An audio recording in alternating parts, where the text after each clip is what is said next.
Hello guys, welcome back to our channel. In today's video, I'm going to show you how to fix Google Play services keep stopping. Experiencing issue with Google Play services can be frustrating, but there are several steps you can try to fix the problem. First, you need to restart your device.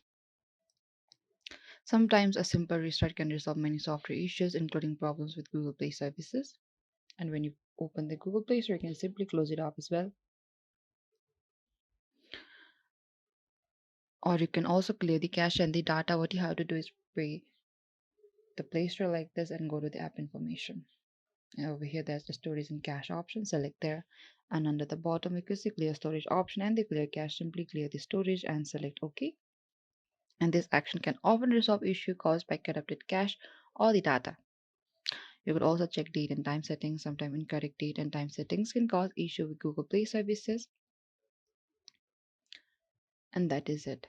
Thank you for watching this video. I hope I could help you. Do not forget to like, subscribe, and hit the bell notifications icon for more upcoming uploads.